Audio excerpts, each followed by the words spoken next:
Selamat pagi, perkenalkan nama saya Maria Florida Seuk, NIM 1904060155, Fakultas Pertanian Universitas Nusa Cendana, kelas Agroteknologi 6, dosen PA Agustina Etinahas, SP, MSI. Di sini saya akan menjelaskan tentang pemancaran. Yang pertama, apa yang dimaksud dengan pemancaran?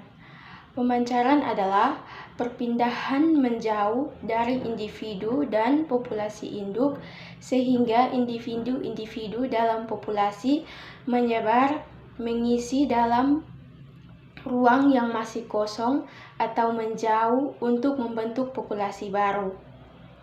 Pemancaran memungkinkan populasi gulma menjadi dinamik, yaitu berubah dalam ruang dan waktu. Pemancaran dalam ruang terjadi ke arah memanjang, melebar, dan meninggi. Namun pemancaran sebenarnya terjadi tidak hanya dalam ruang, tetapi juga dalam waktu. Yang kedua, fungsi pemancaran dari gulma.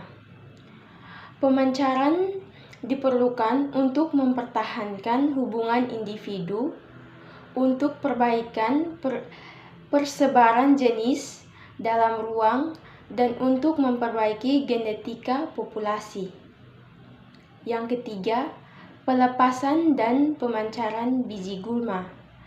Pelepasan dan pemancaran merupakan dua proses yang tidak saling berdiri sendiri satu sama lain, melainkan berkaitan dalam hal organ yang terlibat dan cara berlangsungnya. Oleh karena itu, keduanya diuraikan secara saling berkaitan. Organ yang terlibat sebenarnya bukan hanya organ generatif, tetapi juga organ vegetatif. Pelepasan dan pemancaran dari induk dapat terjadi secara aktif dan secara pasif. Pelepasan dan pemancaran secara aktif disebut autokori atau pemancaran yang dilakukan dengan sendiri.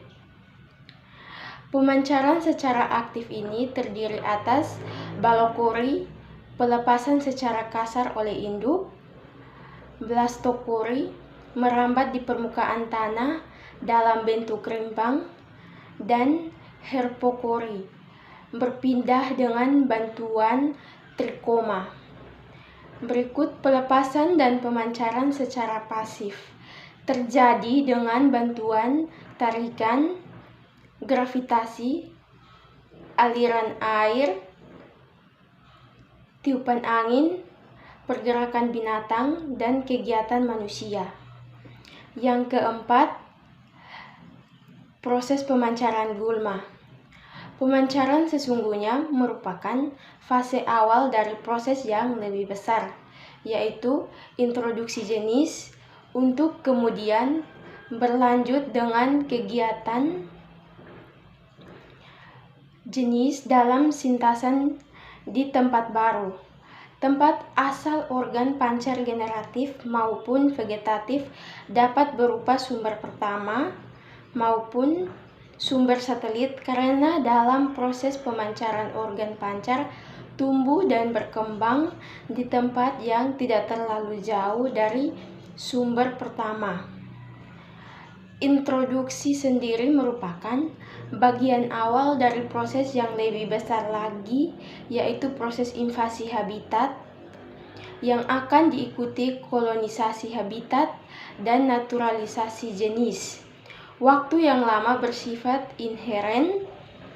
Biji yang bersangkutan diperpanjang oleh faktor lingkungan maupun dikendalikan secara genetik.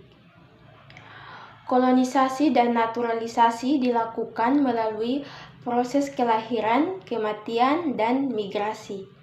Ini adalah hasil dari saya. Sekian dan terima kasih.